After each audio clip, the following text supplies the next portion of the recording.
Hi, everyone. Welcome to Diversity Comic Con and to our panel on the future of comics in the time of COVID.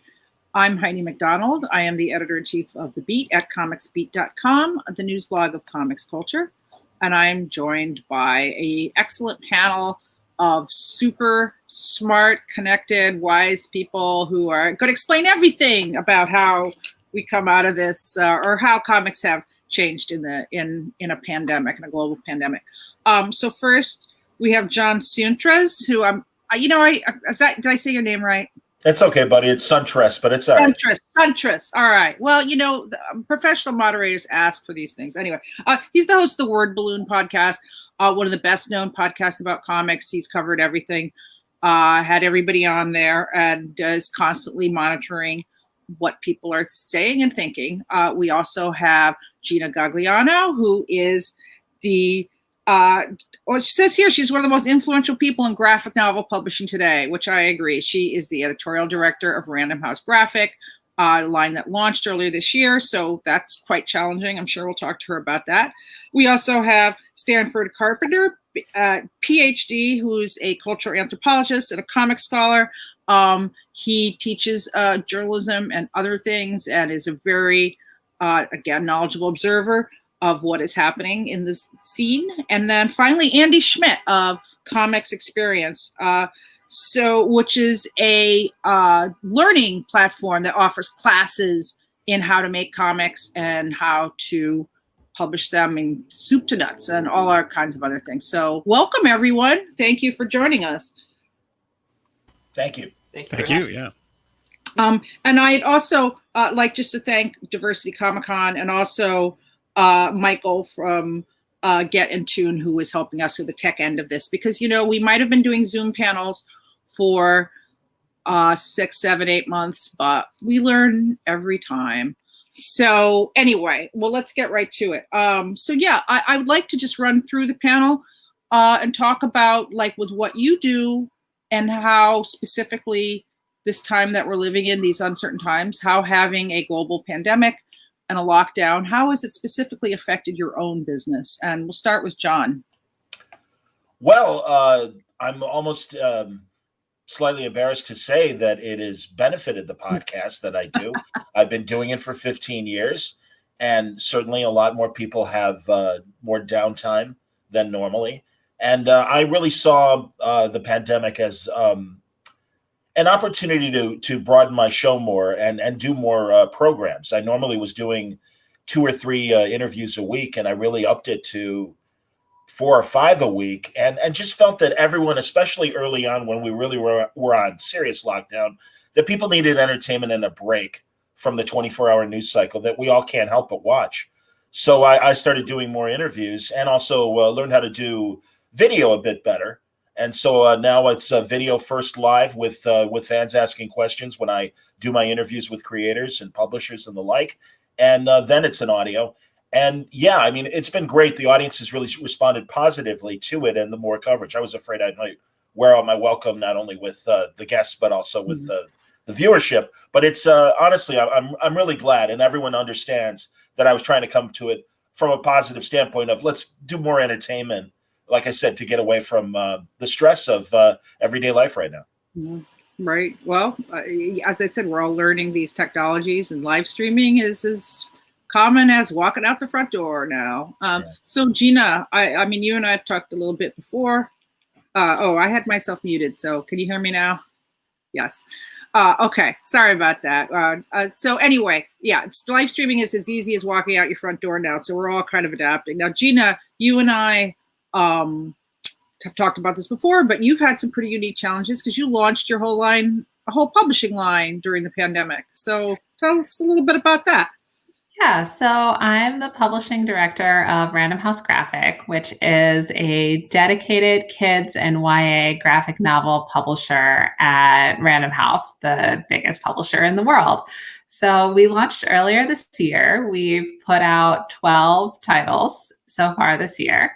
And it definitely, Heidi, as you said, has been a unique challenge that we did not expect or plan for at the beginning of the year.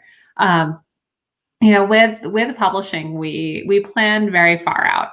So by the time it was the middle of March, and my whole team, our whole office, our whole company had transitioned to working from home, which is what we're still doing. We had sent all of our books for the whole year to the printer. So we were more or less locked into what we were doing with our publishing schedule. And then we had to kind of figure out all the rest of the infrastructure around that and figure out new systems for everything from, how to communicate with each other and with our authors and, all of our internal processes, to figuring out new plans for how to be talking to everyone else in the world and working with all of the people who are in new circumstances, like booksellers and librarians, where their whole systems are changing too. So this whole year has been a lot of very much, figuring out new systems, new projects, new ways to work on the fly as we go into it. And how to really support our books and authors in the way that they deserve, kind of building and strengthening the industry within the new systems and circumstances that we find ourselves in. Right. Well, we definitely want to talk to you, find out a little bit more about some of the specifics of these adaptations that we're making. So, Stanford, how about over there with what you do? Unmute. Can you hear me now? Yeah, in some ways it really stretched out what I was doing. Last year around Baltimore Comic-Con, myself and my partner Santa Greaves, we were working on doing a podcast through one of the NPR affiliates that was going to be it's going to have more of a documentary feel as a podcast, dealing with different topics in comics. And we had started banking our interviews, and we're starting to weave them together. And there's also move to do more cultural programming, and everything was supposed to launch around late March. So that didn't happen, but it wasn't a bad thing necessarily, because I mean the media landscape is in radio just completely changed, and it's also in TV as well. Is that the problem really comes down to ad revenue just dropped, or underwriting revenue dropped, right? So there was greater demand for product. There was less money to support people to do the work. And so in my situation, my partner actually relocated here. It was actually something that was planned that was supposed to be temporary, and it's turned into a much longer situation. So we've been here in the Chicago area, and we have two local comic shops. One's multiple graham crackers, which is multiples, and then we also have First Aid in Hyde Park. And we've been interviewing the owners off and on since the pandemic started. And we actually went back and we actually went back and some of the people who, of course, we were hanging out with at C2E2, which is the last comic event. Oh, the last Comic-Con. Yes. And so what we've been doing is we've been putting together, what is essentially a tale of two comic shops. So we are going to be launching those eventually. In the meantime, we've had some opportunities to actually get placement at the station for some pieces, some of which you guys may have seen floating around Facebook and other social media as well. So we're still moving forward. The thing that's been interesting for me about this is, I'm an anthropologist who studies media and has spent a lot of time around journalism. But ultimately, I'm an anthropologist, and what I value is being able to do interviews over a long period of time and to see where it comes out, as opposed to journalism, which I love as well, where you're kind of capturing snapshots, right? Where turnaround time is much faster. So it's been really interesting to me to be able to talk to people and go back, and people have a little bit more time for that type of engagement. Yeah, people do have quite a bit of time. Although it expands to, work expands to fill the time available. Andy, how about over at Comic Experience? Sure. Pretty much everything that everybody just said like rings true on some level. For Comics Experience, the online school or workshop, all that stuff, because it's online, and I think too, with as many people that are just stuck at home looking for something to do, we have seen an uptick in enrollment. We've seen an uptick of people wanting to submit projects, that kind of thing. So kind of like John, like sort of like, it's nice that business is up in that regard. It's and I'm glad that the interest is still there. I certainly wish the circumstances that led to that were different. But I also run a printing business called ONS Printing, and we print for small publishers and creators. And while Comics Experience ticked up a little bit, that one just tanked. Kind of like Gina was talking about.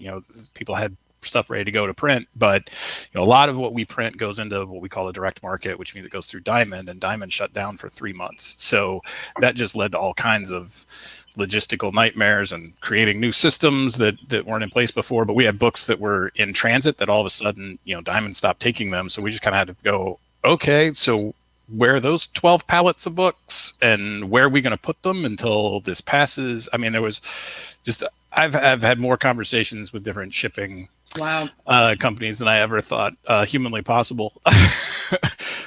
So that's been, it's been very weird. That's very much a business side of things. And then Comics Experience is creative. And then I'm also a freelance writer. So at the same time, I've been working on smaller projects and with little publishers. I've also been writing for DC Comics lately. And, obviously they've been going through their own ups and downs, mainly downs, it seems. And so there's just, mass hysteria, cats and dogs living together, But you find a way to, in my case, because I'm involved in multiple aspects, I can kind of, I've had to shift gears quite a lot, but I've been able to shift gears and, keep the businesses afloat. I haven't had to lay anybody off, which to me was really, that was sort of the primary goal, was to try and, it's hard because on the one hand, with people that you've come to care about and you're, with us, we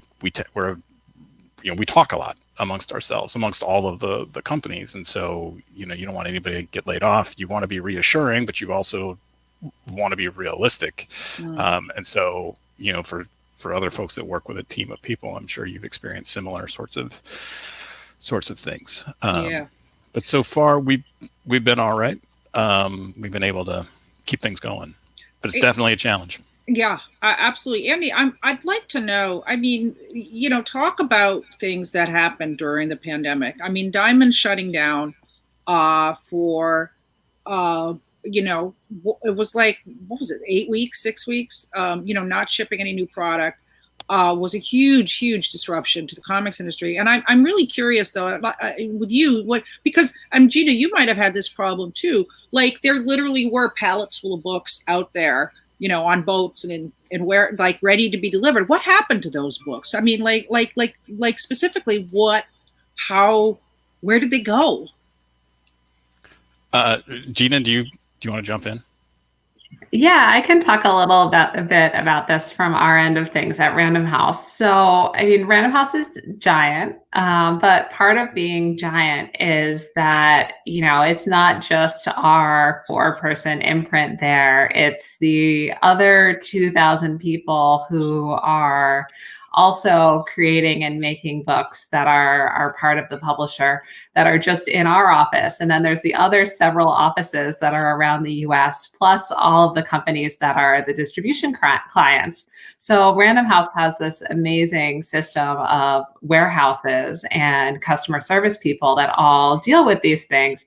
But the fact that different distributors have stopped picking up books or have had a pause or picking up books differently has made us actually have to reevaluate our printing, because with that volume of books from all of those different people, there's only so much room in the warehouses. So if books are shipping out differently, we have to look at what we're putting into the warehouses. And so this is especially complicated with our books, which we print mostly in China, mostly overseas. So the calculation of how much are we going to need to print to ship to have room in the warehouse happens sometimes 6 months before the books actually get to the warehouse.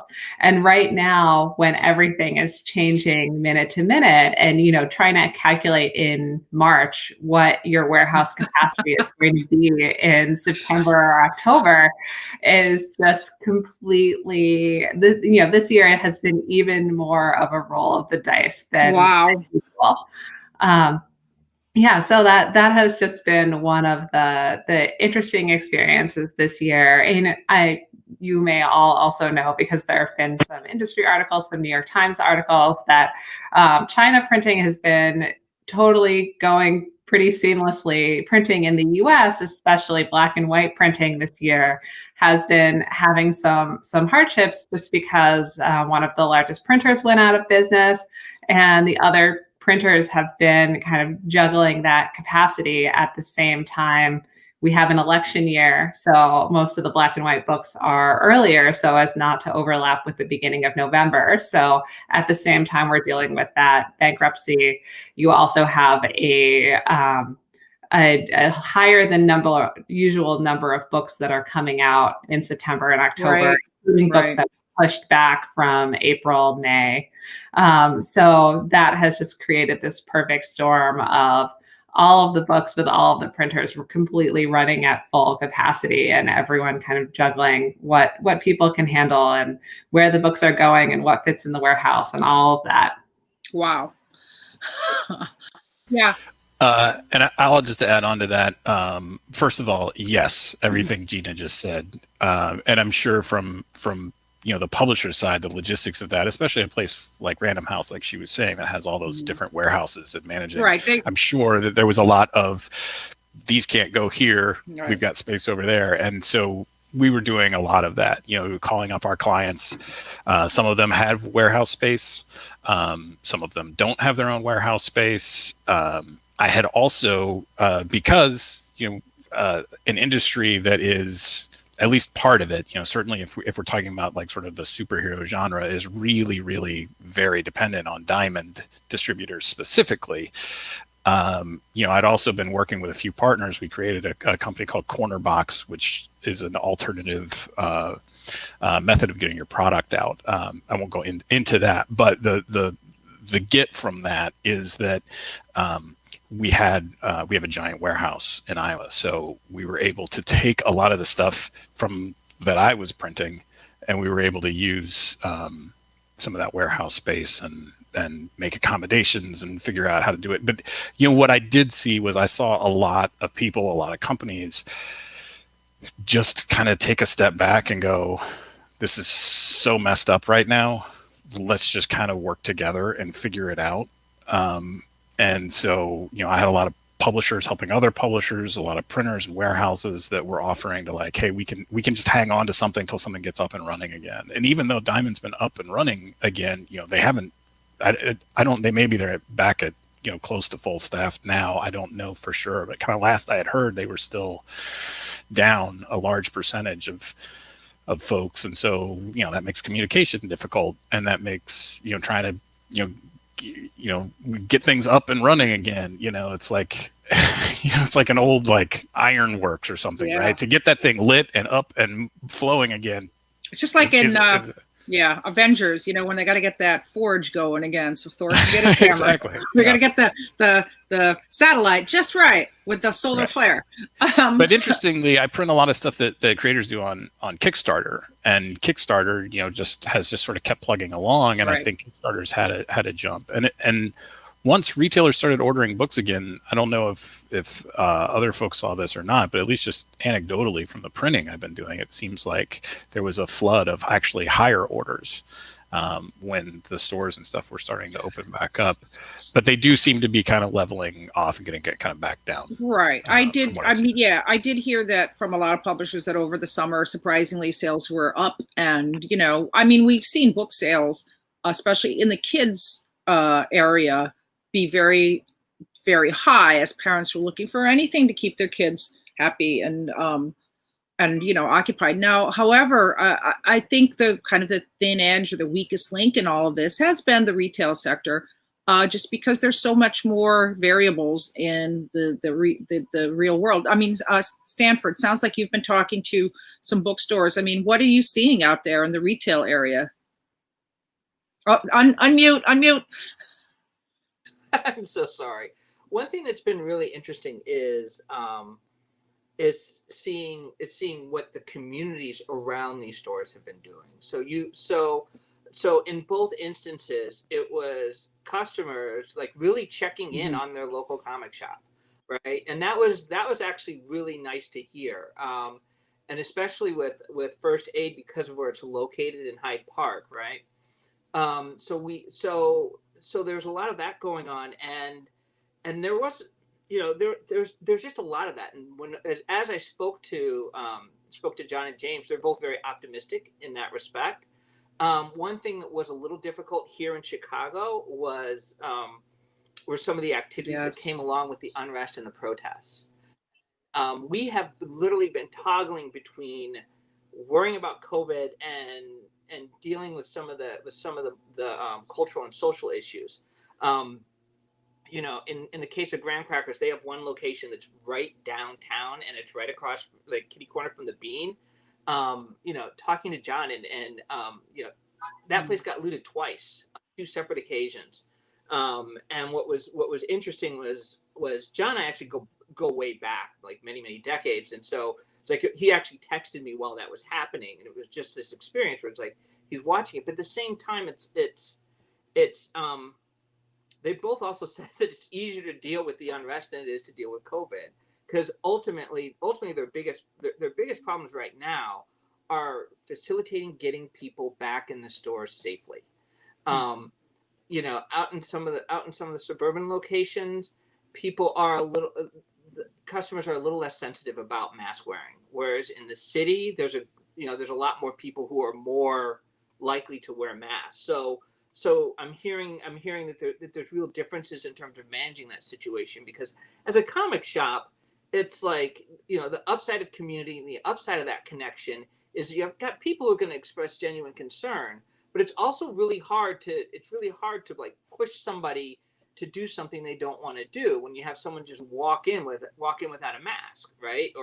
Or argue about wearing a mask and not realizing that the act of arguing about the mask creates the danger itself. It's like, by the time I've spoken with you to get you to put your mask back on, I've been exposed to whatever cooties you got. And so hearing about that's been a difficulty as well. But I think ultimately, and I think really I get the sense that what's going to help comic shops pull out of this are going to be their ability to engage the local communities, because the local communities really do want to see these businesses survive. Yeah, there's a New York, the New York Times just had a big article this week called "Your Local Bookstore Wants You to Know That It's Struggling."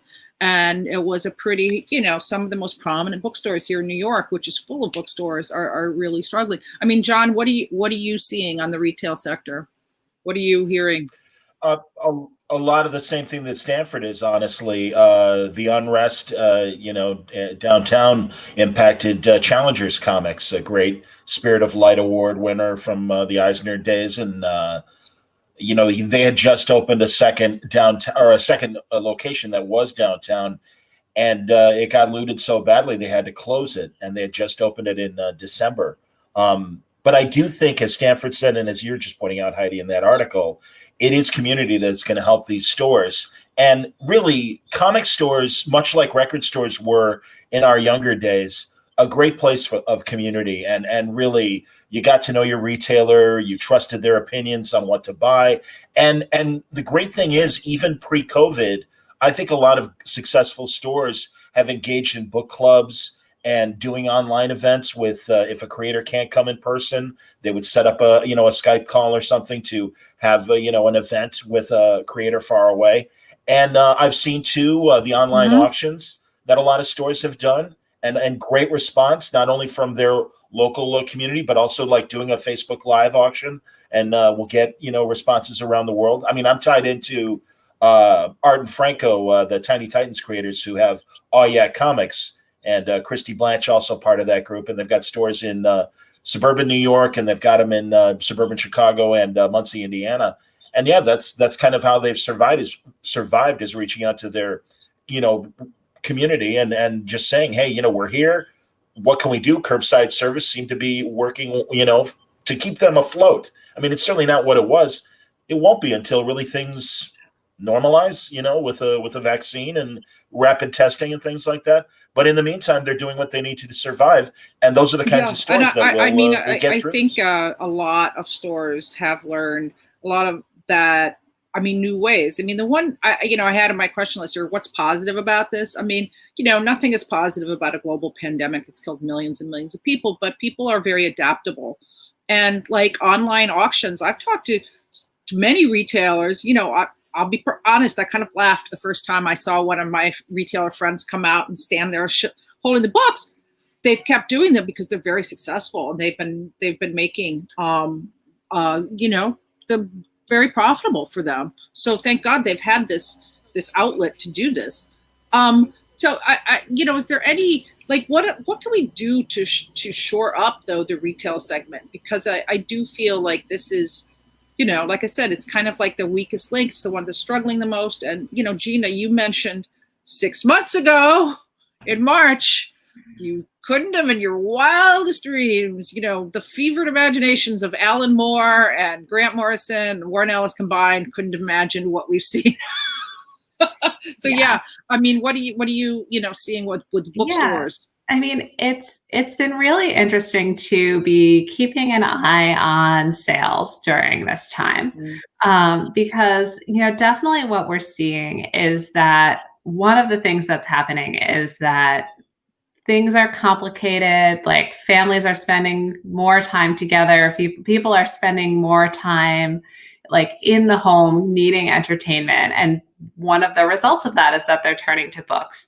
And that, there's an industry numbers aggregator called BookScan, which gives us weekly reports about how book sales are doing. Really what we're seeing from them is that people are turning more to books than they have before, and generally this is a thing that we see where when there's a time of crisis, people turn to books to find answers, to find entertainment, to find comfort, to find kind of connections either to authors or to other people. So that is great.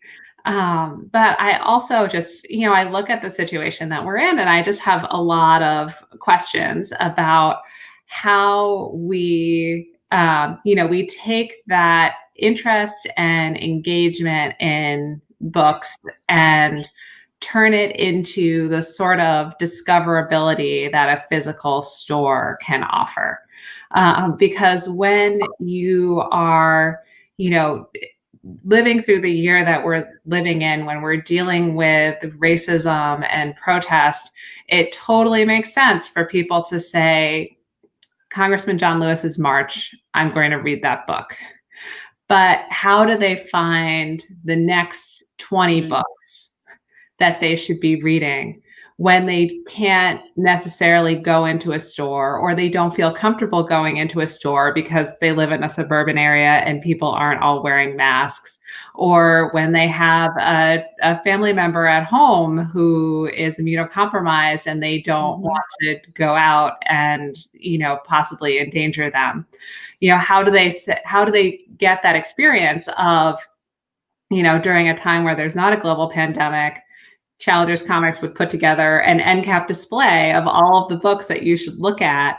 So when you recognize March there, you say, oh yeah, I should also be checking out these books by Jerry Craft. So that challenge of getting people to take the next step is one that I do think that people are looking at solving by community. They're looking at, podcast and media engagement and radio engagement and all of this sort of thing. But there's definitely a piece of that puzzle that I don't think can be that the piece of the puzzle that I don't think can be replaced in the virtual space. It's just not the same as that physical interaction, and also just like the browsability of the bookstore interaction. Yeah. So, clearly this isn't going to last forever. So that's a bright spot. And people are doing more social media, all exploring all these different ways to replace that. And I'm really curious to see all the different things that publishers and authors and stores do to make sure that they're making the same connections that people would have when they could go out into the world more easily. I never thought that of all the things we miss, like just being able to look at a table full of books and see books sitting next to each other would be something that we'd miss, because Gina, you and I talked about this in a previous conversation we had, but you can be on Zoom, or I can read the email about a new book. But if I was at a show or book fair and you were showing me the book with your excitement and everything, I remember it. It's just so much more vivid and so much more, that goes for everybody. It's such a big thing, because everyone hears about those books that are on the very tip of the iceberg, right? Like, so you hear about March. You hear about, the new Dave Pilkey graphic novel, which is the best-selling graphic novel of the year in BookScan. But there's so many books that are on the underwater end of the iceberg. And so, those books and those authors deserve our support. And those books are the books that, one day those books and authors are going to be those big sellers too. So how do we, support them and get that awareness out of them so that they can also have sustainable careers, and, their ideas and their work in their books can be appreciated by the audience that they really deserve. Yeah. So we have some great questions from the audience. So one of them notes that, aside from bookstores, a lot more people are reading comics on mobile and on digital online. So, what do you think? What do you think that means for comics? What do you think that means for the industry? Andy, you see a lot of different folks talking about that.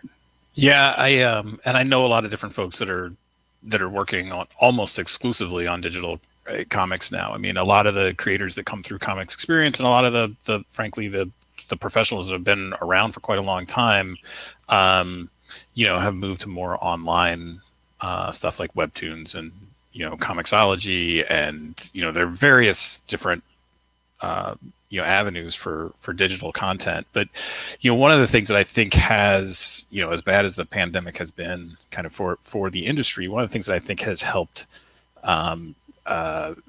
keep it afloat is the fact that the industry itself has been diversifying the types of content, both in terms of genre, in terms of the creators behind those comics, and also in terms of sort of age range. I mean, the fact that Gina's whole line is geared towards an age range that has been underserved, at least in North America, for decades, is fascinating. And I'm pretty sure that, going from school, and I've been doing a lot of online talks, like with different schools, and locally, I live in Kentucky, so sort of locally in the Kentucky area, but also kind of across the US and Canada. And one of the things that I'm constantly doing is trying to, if I go in to talk to high schools, I've got these types of books to recommend. And if I'm going and talking to, elementary schools, I've got things like Smile and Dave Pilkey and, all kinds of content for all kinds of different people. And I think the fact that we've been able to diversify, which hopefully is a natural sort of process anyway, has been a major kind of boon in that regard. And what I've seen is I have seen people that enjoy these different types of comics and graphic novels. I've seen them going online, and they're starting to meet each other. And so somebody who, gets a lot of their comics because they support creators on Kickstarter is now meeting somebody that reads, manga, somewhere else. And then, I've met a bunch of manga readers recently that were familiar with some very popular titles, and I was happy to be able to, say like, well, one of my favorite books right now is called The Vinland Saga, which is by Kanacho, which I think is also part of Random House technically. But it's an amazing book, and it's been great to see people sort of come out of their silos a little bit more. And so the superhero readers are now moving over here, and the YA people are starting to look over here. And it's been a really fascinating thing to see that community go online more and then be able to intermingle more and kind of share the things that they love with each other. And I think that's been a really helpful thing that we can kind of turn back. I've seen retailers starting to take those lessons from some that are doing things online and then apply them even within their stores. Their stores are back open with more community events and getting out there. So I think there's a lot of good that can come out of this, a lot of really good lessons learned. And I think there were a lot of people that were maybe, probably older folks, my age and maybe older, that were a little resistant to some of these changes, that are now less resistant and more like, this is a good thing. I think that's happening in a very natural way, as opposed to sort of forcing it. And I think we're seeing also, I like I said, nothing is ever going to replace in person. And I think we've all learned that, right? But I thought one of the most interesting changes recently was that Archie Comics, which is one of the oldest comics companies out there, with, Archie Comics at the checkout, the digest size, and they did a deal with Webtoon, which is an incredibly popular mobile platform for teenagers, and which is what Archie reads. But they're not just doing digital, they're not just putting, here's an issue of Archie Comics. They're doing Archie Comics that are going to be native in that Webtoon format. What does anybody, have any thoughts about these kind of more hybridized, changes or evolutions? Yeah, I do. I think it's fascinating, not only things like Webtoons, but also Panel Syndicate. Mm-hmm. I think Ed Brubaker and Marcos Martin doing their Friday series that way saw an opportunity. I think Ed's a big name as far as DC and Marvel fans go, and has certainly made his mark with his creator-owned comics with Sean Phillips. But I do think it's really interesting that he saw this as an opportunity to try out these other platforms and the success that he's found. Andy mentions obviously Kickstarter and the crowdfunding campaigns, and those are doing extremely well. Listen, I'm a big retailer fan, and again, what I said about community, I mean it. That's a really important part, especially when you're a kid, to have a place to go and hang out with other people that love what you love. And that's what I've said about record stores. Comic shops are absolutely the same thing. That said, I do think that the diamond distribution, when it comes to a lot of mainstream comics, has shown its flaws during this period, and things are going to have to change, and they are changing. And I feel for the retailer, because they really are, despite being called an equal third of the pie from publisher to distributor to retailer, well, let's be honest, their piece of the pie isn't as big as the other two. And they bear the onus of trying to make a profit more so, I think, than the publisher or the distributor does, and having to deal with this impact directly. So that's rough. And it's also rough for the creator. Because then again, when it comes to the normal distribution situation, it's really the retailer that's the customer. The consumer is great, but if the retailer doesn't buy the book from the distributor or the publisher, it doesn't get to the consumer. So a lot of these creators are having to find ways of getting around that issue. And that's why they're doing that. And also, I'm really interested, forgive me, I don't mean to, I'm sure other people have thoughts on this thing, but the future of the monthly magazine, I think, is obviously an endangered species in terms of putting books out first as single issues and then going to graphic novels. And that's a big change that is going to affect everybody. So, all right, I've asked this on many panels over the last 20 years. So I'll ask this panel, is the pamphlet doomed? I kind of think it is as a physical thing. I think digital can survive. And I think we're seeing a lot of the companies go to that. I kind of think so. And that's insane. But tell that to horse and buggy people how insane it would be when the automobile showed up. It is. That's my thought. I don't think the pamphlet's going to completely disappear, though. I think that what's interesting is that there are always going to be collectors, and I think that what we're going to see is a reimagining of the pamphlet. I think that we're going to see some products that are going to slide in the middle. So you're going to see. I anticipate a resurgence of the 80 and 100 page giants, right? Where it's not quite a pamphlet, not quite a graphic novel. I see, and I'm looking at I'm also looking at some of the alliances that I'm seeing that they're being created in part, that some were started before COVID, but are really coming forth during COVID. So I said earlier that you're going to see that I think that the future of the comic shop is for it to be a much more local phenomena.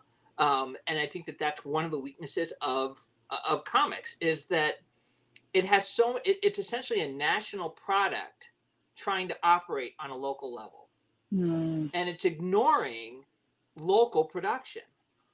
So I think that you're going to see comic shops are going to have a larger proportion of local independent comics at their shops, because when you're functioning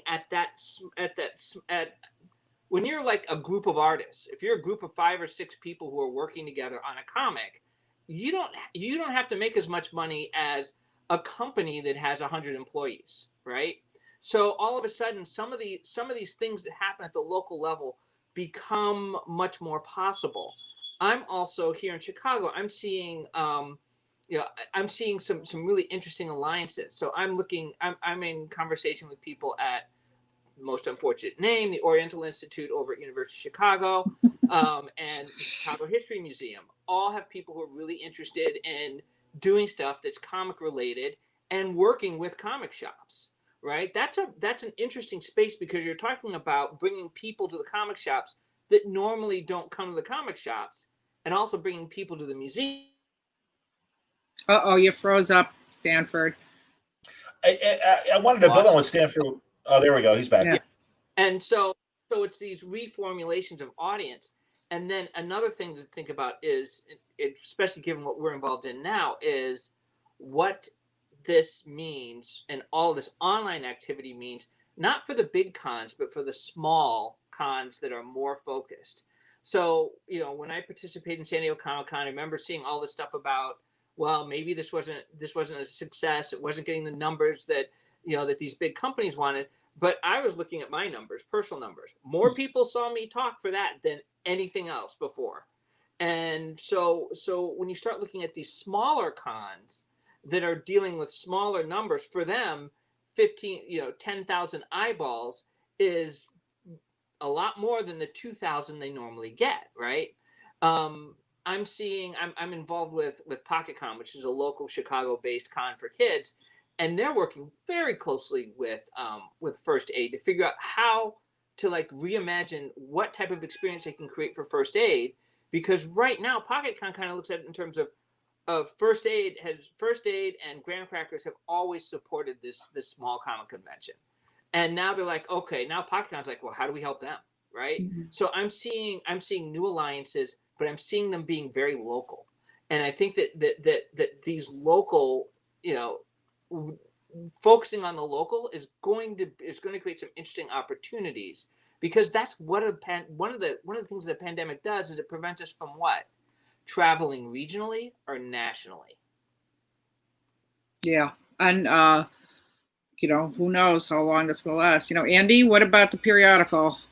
Yeah, I mean, I think I'm lined up a little bit more with Stanford on this. I think it's going to stick around. The form and the sales numbers may be changing. We've seen over the last several years, we've been seeing sort of a migration that the big books sell that much bigger, and the smaller books are declining. But there's this band in the middle that used to be fairly strong in North America is sort of going up and down. There's not nearly as much in the middle. There's a lot that sells under 20,000 units now, and then the stuff at the top is selling 350,000 units. It's some of the stuff at the top is kind of crazy. But what we've also been seeing is like Stanford was saying, we've been seeing this move to sort of the collector, the physical item becomes, I was at IDW when they started doing the artist editions, the first Rocketeer artist edition. And it was just instantaneously, it was we're going to do more of these because these work. But that's not a monthly comic though, dude. No, but it's I mean, I see what you guys are saying, and I right, agree. But that's not a Maybe that's the monthly will be the way vinyl has come back for record collectors. Right, exactly. And so a lot of what I'm seeing on the monthly comics is there's that resurgence, the variant covers, and everybody screamed 90s, but it's a little bit different now. I think, because I don't think there's as much the speculation market like there was in the 90s, so much as but there is a legitimate collector's market. And look, I don't have the collector's DNA. I've been reading and collecting comics my whole life, but I don't actually have that many comics. Most of them are actually behind me right now. I don't keep the stuff around, probably because I move so much. But I do think that collector's market is there, and I think that's an audience worth pursuing, at least for publishers that scale works for, and certainly for independent creators. So I think we'll be around. Is that feasible, though? I mean, I'm forgive me, guys, but as the print experts, is that feasible beyond the big two? Being able to do a specialty magazine to produce something and get a return for throwing it out there? I don't know. Yeah, from what I see, it is feasible, because when you sort of upgrade your comic, let's say you're putting on a special, lenticular covers. Those were my favorite in the 90s. You can charge significantly more per unit, and then you've got the creators that are going to autograph them. There's a lot of ways to add values for enough people to make it worse. So you may be paying significantly more per unit, but your profit margin per unit can still go up, because people are willing to pay for that specialness. They're willing to pay for perhaps that connection to the creator themselves, all that kind of stuff. And I think there is value to that. Again, that's not really my personal DNA, but I certainly don't scoff at it. And I think it is viable, especially for smaller publishers who may be doing smaller print runs on their monthly comics, and then to have some special editions that they can charge a little bit more for makes that whole print run. Yeah, I mean, we're absolutely seeing a resurgence in collectibles. That's part of why these online auctions work, really. And I do think the comics periodical format has a lot of nostalgia value for people a lot of ages. But Gina, today's kids have not ever seen a comics periodical. So what do you think? It's a really complicated conversation on my end of things. Like Random House Graphic, we only do graphic novels. That's our market. And there's a few different things that are in play here, because as a publisher, we distribute to bookstores, to schools, to libraries, and to specialty stores and box stores, and also to comic stores. And the only store that's really prepared with the kind of physical shelving that you need to have pamphlet comics, and the kind of selling system that you need to have a $3.99 price point article that is a major part of your inventory, is the comic store in that. So as a book focused publisher, it would be hard for us to turn to this specific format without a major shifting of all the rest of the market. The other thing that's really complicated is that, so we do 3 age categories of books. We do kind of from age 4 up through college, and those books are different sizes. They're different page counts. So we have our younger age, which is the 4 to 8. This one's by Mika Song. It's called Don't Feed the Squirrels. Mika spoke at Diversity Comic-Con earlier today. But this book it's pretty thin for us, but it's about 100 pages. Then we have middle grade books, things like this. They're about this size, the spine is that thick. You can see they're getting a little bigger than this. And then, YA, Traveling Winds, Magic Fish, which, again, a little thicker and longer than middle grade. So these books, the price on them, these two are $12 and this one is $16. And these are this one's 100 pages. These ones are 240. And when you kind of do the math on that, and the math on that reading experience, what parents and teenagers expect when they go in a bookstore is that their 200-page reading experience is going to be between $12 and $18. not just for us as Random House Graphic, but across the industry, prose, middle grade, and YA cost that amount of money. And, we already have this challenge with graphic novels that those books take a shorter amount of time to read than prose. So there's this question of, if your book is going to cost the same amount, should it take up the same amount of hours of entertainment that this prose novel of the same length would take? So trying to look at that and divide that out into, a 32-page pamphlet comic for $4.99 that someone can read in, 10 minutes or less, when that is, like a seventh as long as the $12.99 price point reading experience, is really complicated to try to make people aware of the worth of it, especially when they are 10 years old. I like that kicker. Nice kicker, Gina.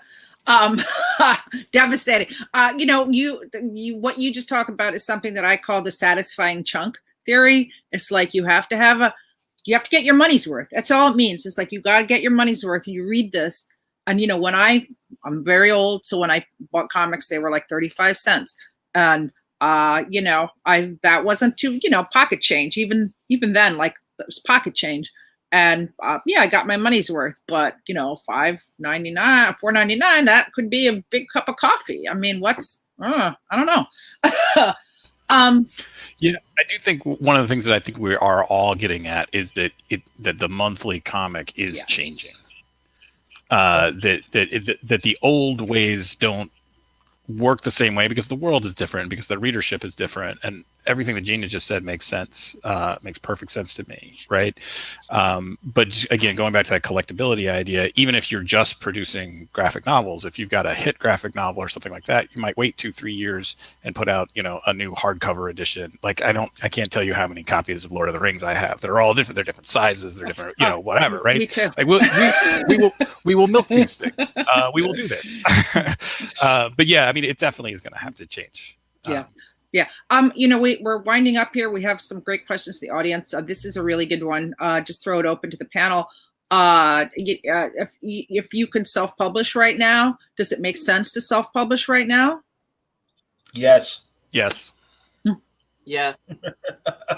That's the easy answer. Yeah. So absolutely. what I would say about this is that it is complicated, and it is, because of that lack of browsability that I was talking about before.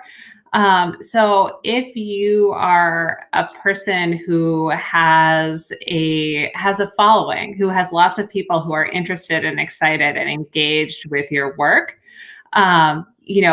you can be assured of will be following you and be buying the comic that you put out. That is definitely, self-publishing definitely seems like an option. If you are someone who has not built up that following, if what you have is a book and you haven't made those connections with readers, with retailers, with media, with all of that, I think it can be a really tough time right now to go from, I am a creative person who can make something good, to I am reaching people who are already kind of at capacity of the new stimulus and the new things that they can look at and handle. So you just have to, you look at the scale of where you are in that and where you want to be reaching with your self-publishing to assess like how, is this the right time for you to put that book out, or is it a time to step back and reassess and start making connections and meeting people and then doing this in 6 months down the road.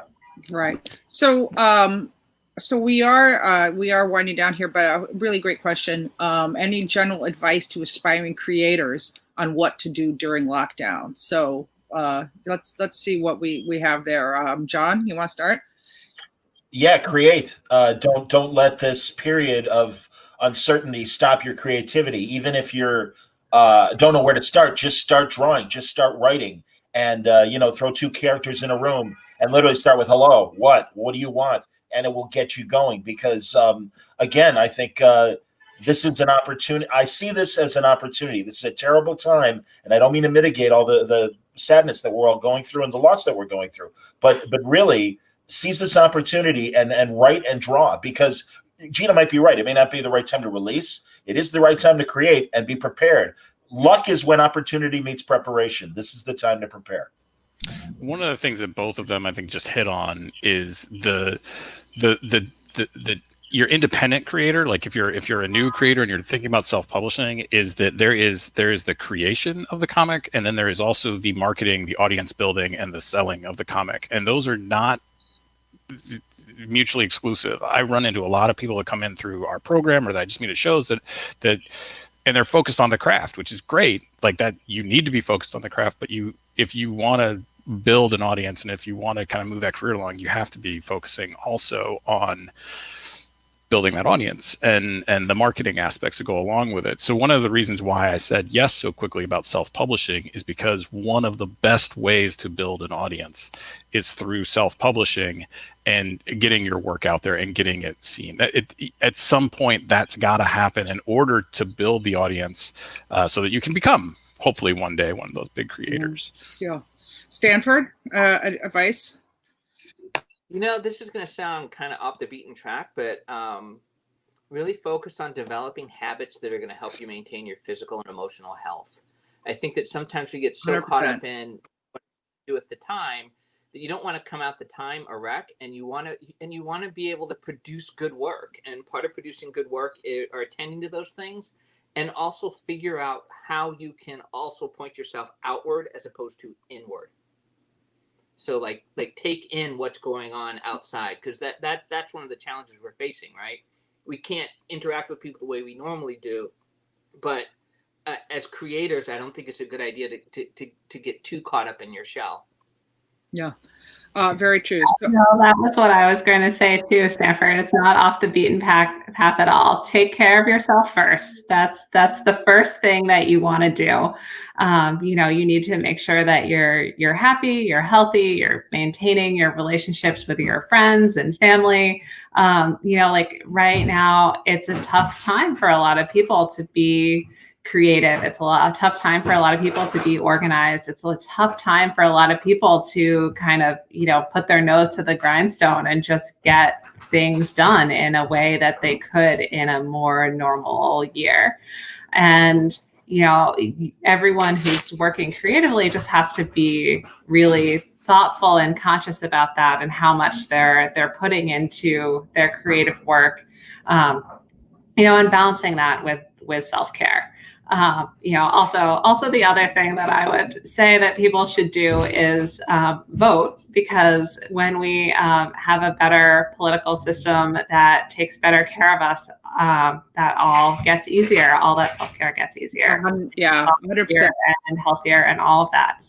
So one last question, and then we're gonna go out. But just to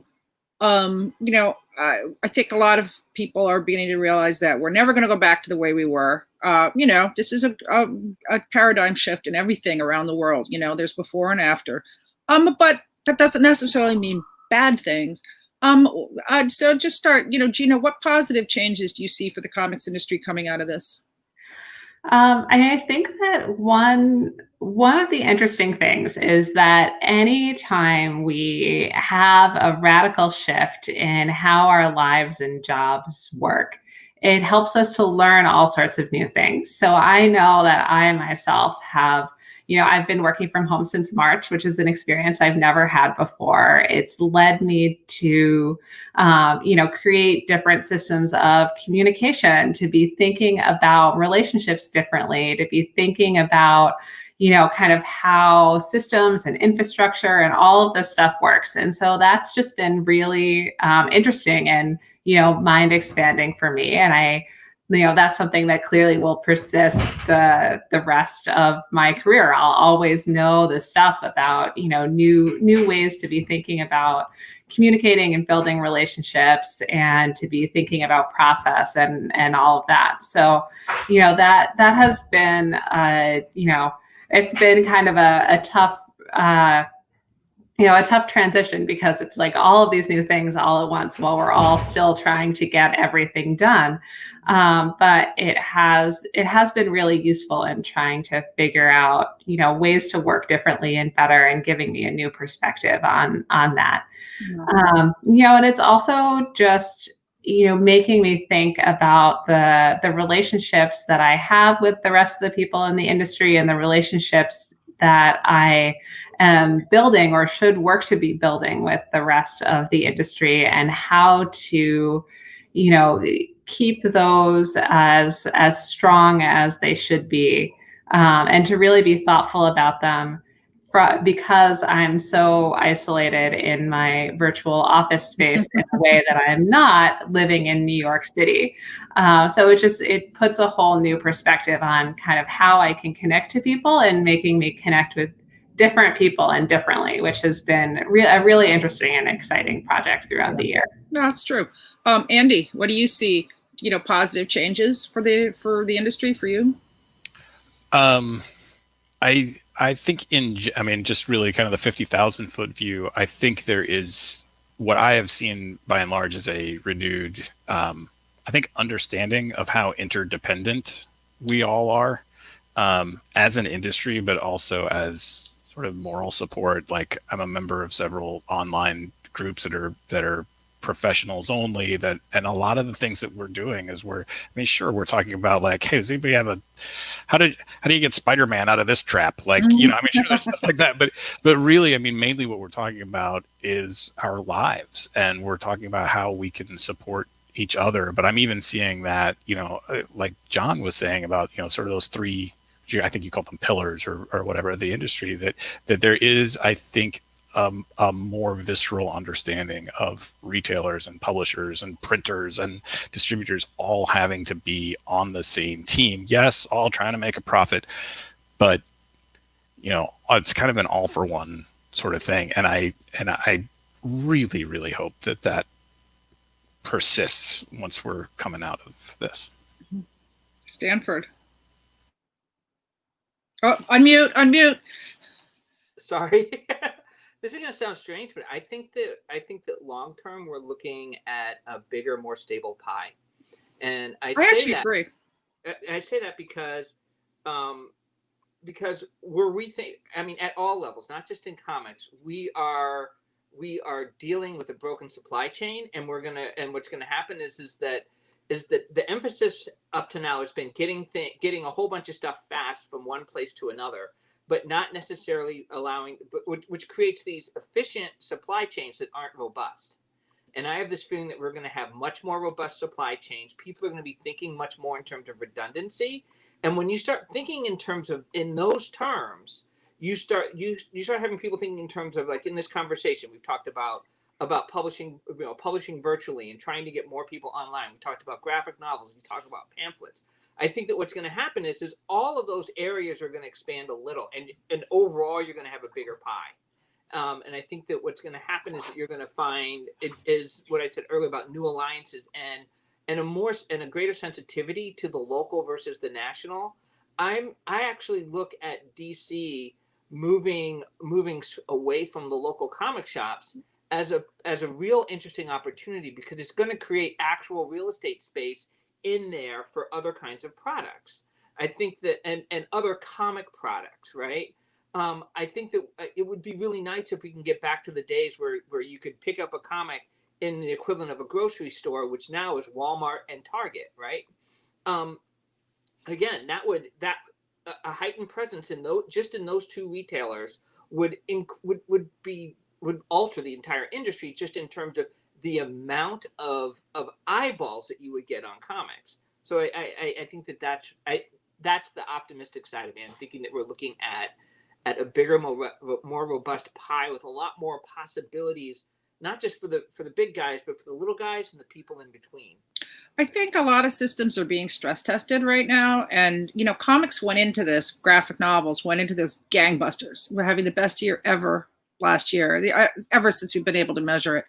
And, but, by and large, the industry has not collapsed, but I think we've stress tested some of the systems. So just throw my my 2 cents in. I think, we come out stronger after we have these kind of stress tests. So, John, what do you think?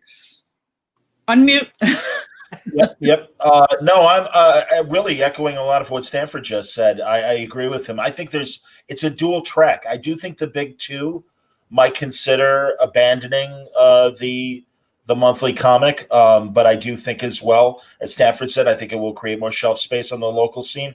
I do think in the areas of the metropolitan areas can sustain, I think, a lot of what Stanford's talking about. I'm a Chicago guy as well, and I can see that happening in big metropolitan areas. I don't know what that does for, Clearwater, Florida, or some of the other smaller towns that have comic shops and may not have the creatives that can produce a local product. They could, and we'll see. But I do think that, I think it does provide more different. I mean, again, that's the name of this convention, diversity. I do think that we're going to see a more diverse product and more opportunities for a lot more smaller publishers to make an impact. I think we're out of time. So thank you all. Thank you, John Siuntres, Gina Gagliano, Stanford Carpenter, Andy Schmidt. Thank you, Ramon Gill, who puts together Diversity Comic Con. He does an amazing job of it. It's a really wonderful event. It's fantastic to see it go online, go virtual this year. So comics will have a future. Of that, there is no question. Anyway, thank you very much, and everybody stay safe out there. Thanks, everyone. Thank you.